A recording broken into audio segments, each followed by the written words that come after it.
moving on to news. Tony Hawk 5 sucks. So Far Cry announced that they're doing a new game. Wait. So we're just gonna leave that at Tony Hawk 5 Yeah, sucks. that's it. I don't. Do you have anything to say about that? Are you surprised? And how is that No, news? I'm not surprised. I actually, you know what? As much okay, this game sucks. That's the news. I feel so bad for these devs. I feel so bad for them because they've never made a good Tony Hawk game, and literally the whole internet hates them. Like, Well, when you don't make a good game and you proceed to continue trying to make that same game, and after what, like 4 tries, it still hasn't gotten but I better? mean, it's not like they know. It's not like they don't know these games suck. Like they know these games sucks. Like imagine that you. I'll bet you there's somebody on their team who's like, wait, you guys get to make Tony Hawk games? I love Tony Hawk as a kid. I'm gonna get in there. I'm gonna make Tony Hawk's Pro Skater 5. My name's gonna be in the credits. It's gonna be awesome. And then like I'm sure there's some sort of bureaucracy thing going on. I can't imagine it's not it's just the fact these guys suck or something like that. Like the game's broken, there's all these issues. And like you just know that there are people on the team who are like really fans of Tony Hawk and they realize like they just can't do it. And I don't know why. I don't know why. I don't think it's just simply like they're bad developers. They might not be good developers, but I just feel like I can't imagine they're not at least fans of Tony Hawk, and I can't imagine that they haven't played all the PS2 games over and over and over again during development, going, "Our game is not as good as these." I don't know. It's one of those things where you just have so much to live up to that I I feel like it's one of those things that I would just never touch. Going back to Star Wars, like you have a hell of a lot to live up to. People's expectations are so damn high For that Star like Wars games, you no could no crap on anything. for Star Wars movies. Okay, yeah. But like it's that same thing of like you're going after like a big series that people hold in real high esteem. Hmm. You're not gonna live up to it. Just bite the bullet, make your shitty game, and move on with your life. Yeah, I just oh my God. I mean people I don't know, I just feel so bad for these guys. I have to imagine they're at least fans of the series and like they just fact that they know they couldn't make this game. And also I feel bad because a lot of the so like the unique aspects like the Xbox One and the PlayStation version is that you got like unique heads for your character, like for your customizable character. So for PS4 you got like Ratchet and Clank, Sackboy, and for Xbox you got you ever see the Cuphead trailers? You know what that game is? Yes, I really want to play Yes. Cuphead, and it makes me want an Xbox Yeah, One. but like Cuphead got like their Tony Hawk guy in and an Octodad head, and I was like, I feel bad for those guys because I'll bet they thought they got like a super cool deal. Like, oh my God, my little indie game got into a Tony Hawk game, but No, it you got in the didn't. crappy one. Yeah, and it's just like, it just feels bad, like from all accounts. Like nothing about it feels good, and that's not even just talking about the game. I just feel bad for the devs. I just feel so bad for them. Like I don't even And want of to course, talk bad after about the saying all game, that, just because I feel. we haven't even played this game either. No, that's true. But it's just news that Tony Hawk 5 sucks. And the thing that's kind of weird, I know we haven't played it, so like we can't talk too much about it. I just want to talk about kind of the atmosphere surrounding it. Is that it's very clear that there are some pretty passionate people because the soundtrack is awesome. I don't know. The soundtrack for it has some like super cool bands, and it's got like Cloud Nothings. It's got Death, which is that Ooh, like black punk band that was ooh. just recently discovered. It's got a really killer soundtrack. And it's like, oh, somebody really did care about skater culture and stuff like, and like, these indie bands and like bringing them into the fold. So like, I gotta imagine there's some passionate people on here. It's just something screwed up along the way. Yeah. So that's why I want to talk about Far Cry. I just want to say Tony Hawk's 5 and move on. Tony Hawk's 5 sucks and move on. You can't just do I can that. do that. That would, Yeah, but I'm not gonna let you. yeah. So Far So Cry, Far Cry, oh man, do you know how they did you watch the announcement for this game at all? I didn't. I know they had like a live stream thing going or something, but I wasn't around when they started it. Yeah, I was around when they started, and what the live stream was a Ubisoft announcement coming soon, and literally it was like a picture of it. It was like a cave drawing of a guy holding a bow and arrow or a staff, or I think it was a staff or a spear or something like that, and then the camera would like slowly zoom out and reveal more of the cave drawings, and by Ooh, slowly zoom out, it took like 13 hours or something for it to zoom all the way out. and you seem like the type of person who probably had that just pulled up on your computer for 13 hours. I not 13, but I 12 had and it a up for a half. number of hours. I was like, oh, this is kind of cool because it said coming soon. It said announcement soon. I thought they must have been like on Square Enix time or something Yeah. because soon was like not soon.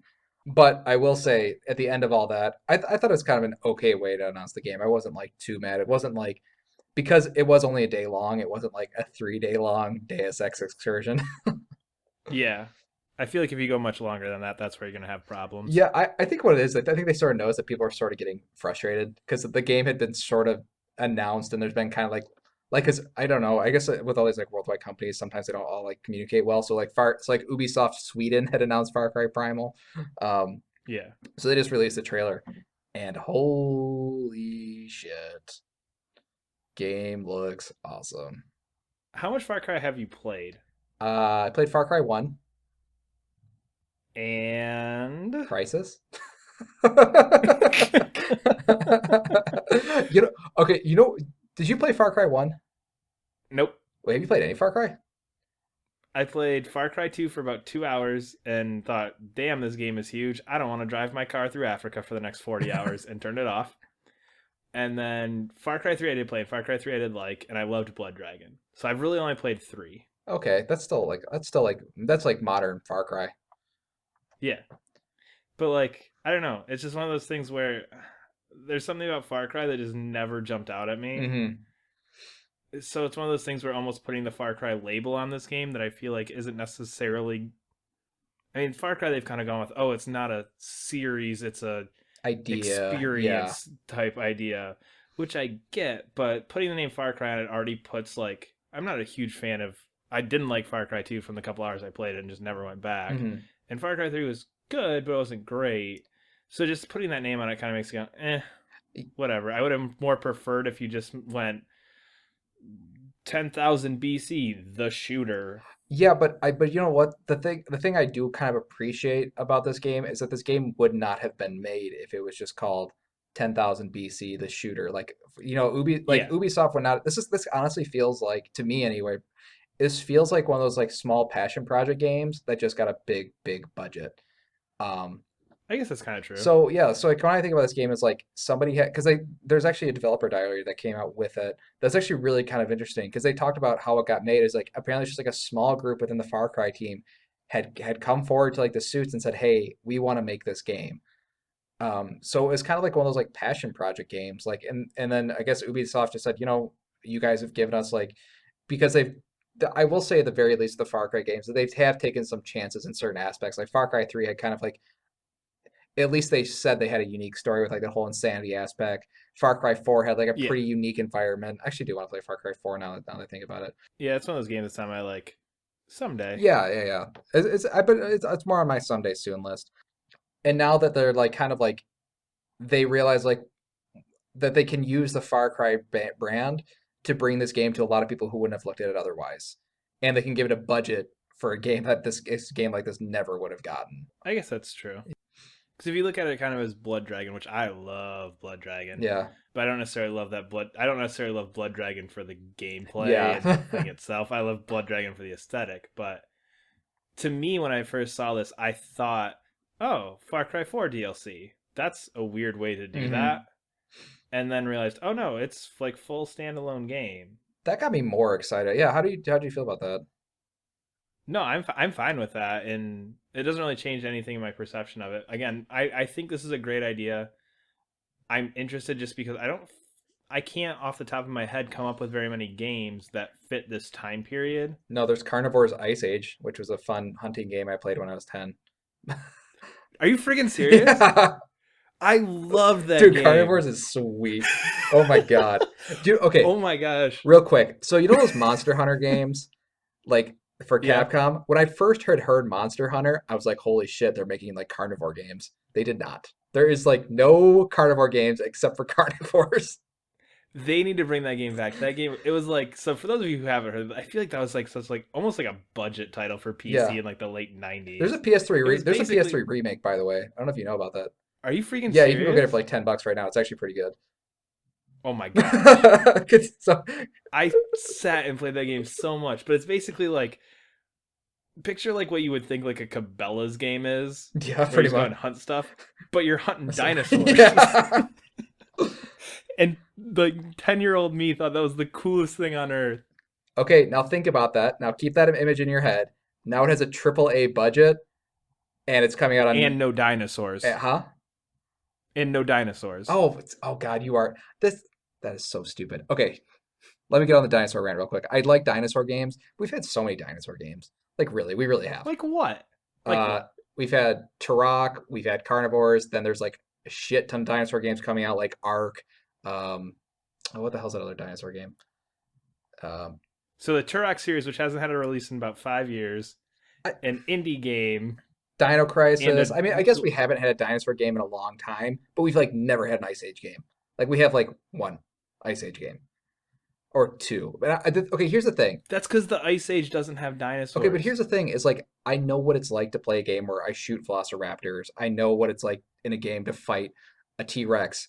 I honestly don't know anything about Ice Age animals outside of mammoths and saber-toothed tigers, which means there's like tons of super crazy, humongous animals that like I you would never see in a game otherwise. Like if you want to do something kind of cool, like look up Ice Age animals. There's some really, really cool things. Like there's deers the size of houses. There's like condors that are the size of like small airplanes. Are they They're not. God dinosaurs? damn it. I don't care. I want dinosaurs. I'm sure. I'll bet you. I'm sure $1 million that the Far Cry Blood Dragon version of this is the DLC is going to have dinosaurs. I mean, that just makes too much sense. I'm sure you'll get your dinosaur DLC eventually, but I don't know. I I think it's interesting because they didn't do dinosaurs because dinosaurs would have been a safer bet. They're doing a time period that Yeah. like you just haven't seen in games. Um, and oh, one thing that's cool, the game's not in English. What? Yeah, they made up their own like Neolithic language thing, and they're gonna do subtitles. I was like, that's pretty cool. I don't even know if they're doing subtitles. That's really Like, awesome. I yeah, like so I don't that. even know if they're doing subtitles. They might just doing this like all animation, which would be really, really cool. Either way, that's really cool. I like the idea. Well, I feel like subtitles kind of makes it pointless to have like made up your own language that nobody can understand. It's like, okay, now you can understand Yeah, it. I think it'd be a bit cooler if they didn't, but but yeah, to me, basically, this is like I just think this is like a super, super unique game, and I do agree with you that the Far Cry aspect is a little like, well, hopefully, they don't fall into Far Cry tropes. I don't know. To me, this game seems like a huge chance, and yeah. I don't know. See, and those tropes are what have me worried. Is that it's gonna have the standard Ubisoft gameplay aspects that every Ubisoft game checks off the checklist, Yeah, I and that's the one thing that makes me a little nervous about this. But I think it's an awesome idea. mhm. I just hope they can avoid those I things. think that they've been beaten up way too many times recently with like Assassin's Creed Unity and Watch Dogs specifically, and I know they're struggling a lot now with the Division. So I have to Yeah, imagine they've like maybe we can turn over a new leaf. I'm hoping this is a new leaf turnover. This is definitely one of those ones like gonna have to wait for reviews and like gonna definitely need to see some like long form gameplay to see if it is just that normal Far Cry bloat stuff. Um, yeah, yep. well, that's the most exciting news on here. Wait it. uh, So you started off with going, "Damn, I hope this is going to be an episode," and then we get to the news part, and you're like, "Well, we basically hit the exciting stuff. Now you can listen if you want to hear us talk about dude, boring it's shit." never gonna get better than Carnivores talk. So That's one of those games I didn't think anybody else ever played. yeah, oh yeah, no, Like in my mind, that was like a game I found on like. Do you remember like back in the day when Target had like that little thing with just the oh yeah, the CD like paper jewel sleeves, cases? yeah, yeah, yeah. Yeah, it was like one of those games, and it was like I'm the one idiot who bought it, and it was just like, holy shit, this is Yeah, amazing. I'm not kidding. There is a very, very legit PS3 remake that is like just that is the hunting aspect and everything, same level, same a lot of things, and it's supposed to be like pretty damn good if you like the carnivore games. I should buy that. I don't know why I didn't buy Well, that. well, screw Broken Age of Metal Gear Online. That's what we're talking about next Yeah. week. In the future, we'll probably be talking about carnivores. That'd be kind of fun. Brad, you're gonna have to explain this one because this one made a whole load of nonsense to me. Guitar Hero Live DLC plan. Go. I have no idea what the hell is going on here. Yeah, so this is interesting, and I feel like it's a good idea in theory. I just don't quite understand it because it seems very dependent on you knowing what Guitar Hero Live and their Guitar Hero TV idea That's is. where I got stuck because I didn't And know what the hell that was. so basically, their idea here is at this point, Spotify and things like that are way more popular, or not more popular, but are becoming way more pervasive than like buying a song on iTunes. So their Yeah. kind of idea here is instead of just going in and the traditional Guitar Hero Rock Band DLC model is every song you want $2. Yes. This what it is it's okay. Basically, Guitar Hero TV, we're just going to curate a playlist, and that playlist will be a certain genre, and the DLC songs will be thrown in there, and you can play them for free.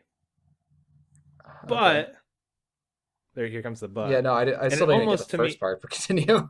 and it almost so basically from the sound of it is their generated playlists you can play for free. So if there's a DLC song Oh, you don't own, it's just going to stream into that okay. playlist. But if you want to play on demand, you earn in-game Yuck. currency, Yuck. microtransactions, um, to buy those songs more on a permanent basis that you can play on Oh, demand. yeah, yeah, but you sort of like you, But you still don't own them. yeah, which is so crazy. And I think they had like a token name for it or something like that. It was really funny. Their Yep. logic was like, oh, you don't want to invest, you don't want to make such a big investment in a song that you haven't played before. I think that was like the thing they're talking about the Rock Band, like the $2 thing. I was like, $2 is not a huge investment. Like that's not. Yeah, but so my hesitation, the reason I don't have Rock Band 4 right now is because my library of literally hundreds of dollars of songs is on my Xbox Rough. 360, and that's not connected to my PS4, Uh, and there's a huge investment there. it's so funny because a few But it podcasts just ago you didn't care about that. yeah, but now I do. Of Because course. I'm just sitting here thinking, like, man, there's so many more things I could have there that I'm gonna want. But that's another story. But anyway, I like the idea, but it just sounds like it's gonna end up being like super microtransaction heavy. Because the whole idea Yeah. is that you earn these in-game tokens, and I'm gonna assume right next to that there's a or buy 30 Oh, tokens there's for 50 absolutely that. cents. I think, yeah, I'm guessing the idea is kind of like an arcade sort of thing. I think that was like the initial idea of microtransactions was because people were willing to spend quarters to play arcade games. Yeah, So people would be willing to spend quarters like to play a game. So that makes sense. If you get the game free, then you should be able to spend like just a little bit of money just to play it temporarily. And that's kind of what the feeling I got with this is. Um, yeah. One thing that they did kind of tack onto the bottom of this that kind of sounded cool is they have what's called a party pass, oh God. where you pay like I don't know, they didn't say the amount, but maybe you pay like $5 and it gives you unlimited access to any song that's on there for like a set time. So like Oh, say you're having like six people come over, you're gonna get like all the guitars out and you just want to play any song you can think of, any song any of your friends want to play. You give them $5 and they're like, okay, you can play anything you want for oh. the next hour and a half. That's such a double-edged sword. It depends how long it is, though. Is it like the night? They didn't say it's Okay. a quote set duration. If it's like 12 hours, because like if I'm gonna do that, if I'm gonna spend $5 with friends, like we're gonna play like the night. You know what I mean? We're gonna Like, play the shit out of this, yeah. yeah. Damn. See that okay. That to me is cool. The fact that you can't actually own the song suck. So maybe that second part sounded really cool. I like that second part. Yeah, but see, and again, I think that's one of those things where they're trying to get on board with this whole streaming thing. Like at this point, I use Spotify. I haven't bought or paid for music other than a Spotify subscription in probably 4 years. Yeah. And I think that's what they're trying to get behind with this. And I don't know. I feel like if I could just, and I like the idea that you can play some of them without buying.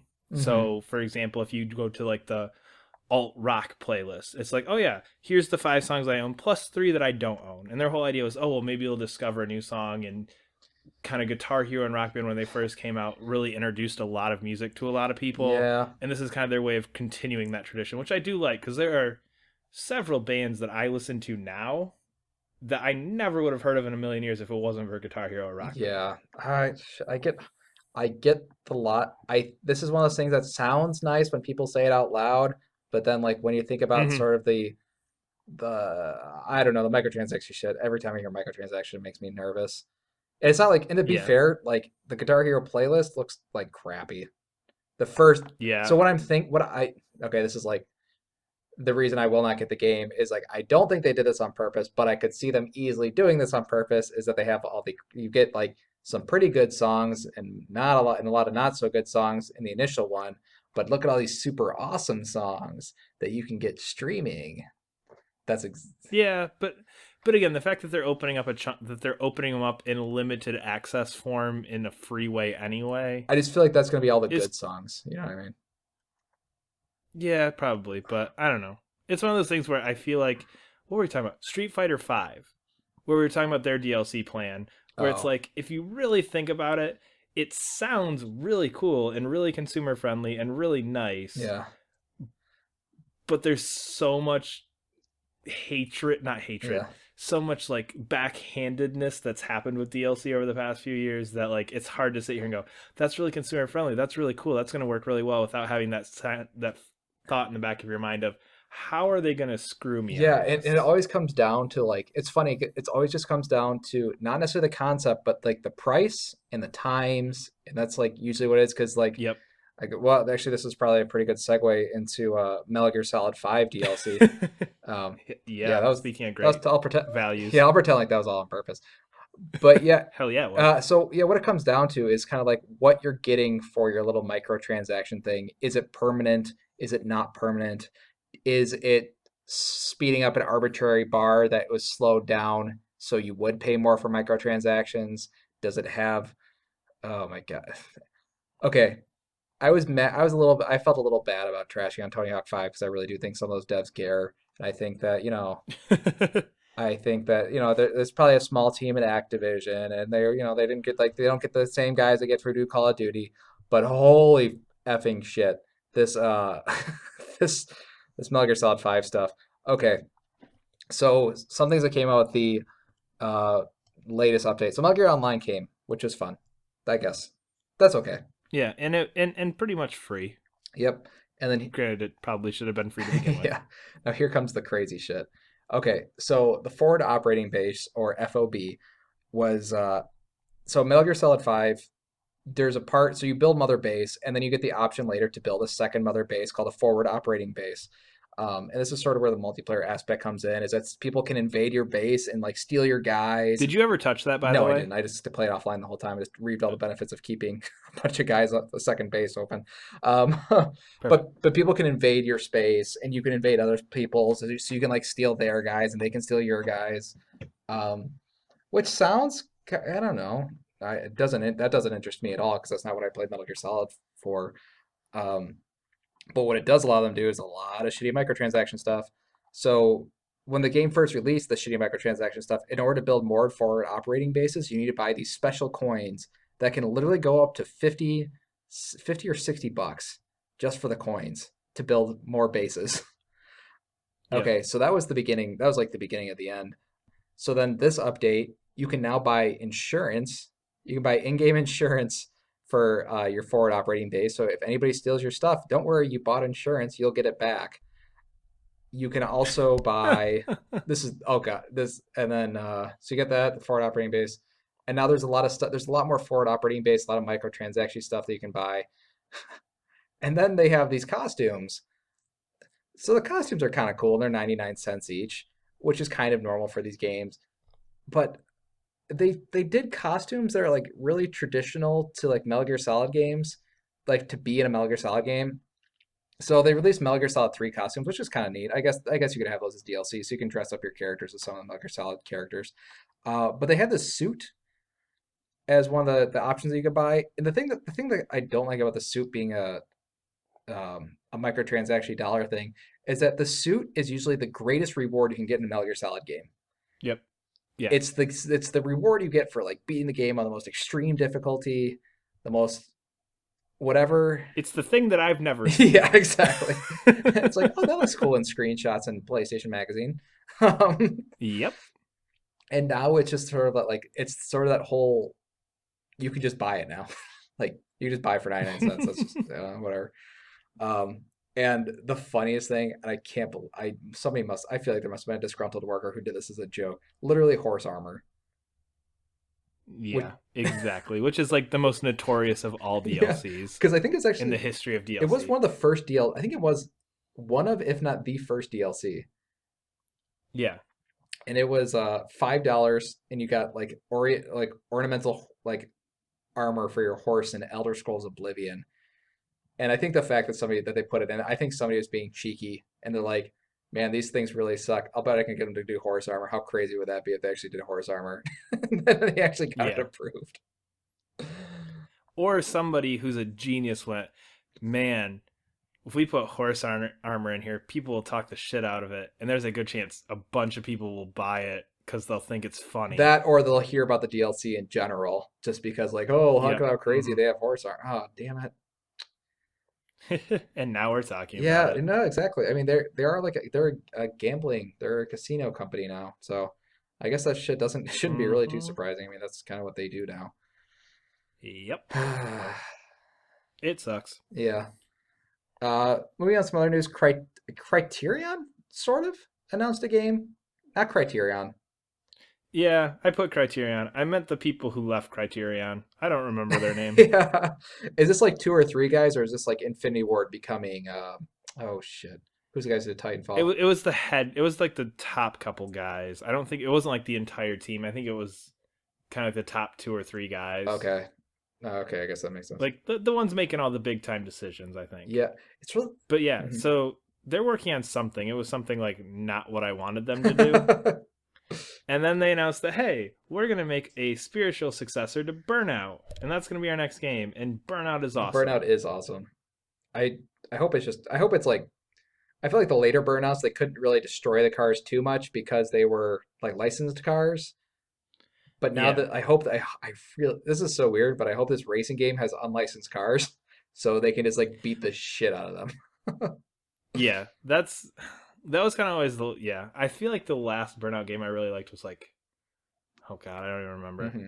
I don't know. But once they got to like Burnout Paradise and everything, I was like, man, you're getting away from what this game is, which is let me drive this car and let me smash the shit out of anything in my way. Yeah, well, I think Burnout Paradise wasn't necessarily like a bad way of doing it. I think the thing that the Burnout Paradise really missed though was that sort of the individual like demolition levels in the old Burnout were like Yeah. puzzles. They're like puzzle games. Um, Yeah. Like, how can I set this up very specifically to get the most yeah, money? and I think Paradise had sort of a little bit of that, but like that was like classic Burnout. Like that was like a major part of those games was that Oh, yeah. crash thing. So I think it kind of like missed that, and then then kind of went for a little bit farther and farther. Then they started doing Need for Speed, and that wasn't really Burnout. So yeah, this is kind of exciting. Yeah. I'm excited for it. So Hmm. it's, I mean, literally years and years away, Yeah, but still pretty cool. maybe we'll see that. Maybe like the Criterion as they are now, like the ones actually working with the name Criterion. Where they announced that game at E3, like that extreme sports game, and then never talked about it. Yeah. There were some really cool wireframes from it, if I remember Yeah, I'm really correctly. curious if that game actually ever happened. Or maybe they're probably just working on Battlefront Uh, now. Let's be real. yeah. All right, so that's gonna just about do it for our episode for today. If you like what you heard, you can always follow us on YouTube, SoundCloud, iTunes, iHeartRadio. We got it, just whatever you're listening to us on, you can just follow us on. You can also follow our Twitter at Darksliders_POD. If you are a bot, do not follow us. You get so pissed I'm about so that, and I mad don't about that. understand We have why. so many freaking bots. Every time well, you know what it is? It's because every time I get a notification, I'm like, ooh, somebody's following. And it's like, God dang it. Kelly, you are not Yeah, following just us. like every time I see a notification, I go, ooh, somebody retweeted us. Damn it, Doug. Yeah. The most active person on our Twitter is my other Twitter account. You probably shouldn't tell other people that. You should probably just pretend like we have one person who's really into No. this. No, that would be a lie. So that'll do it for today. Yeah. See you guys next time.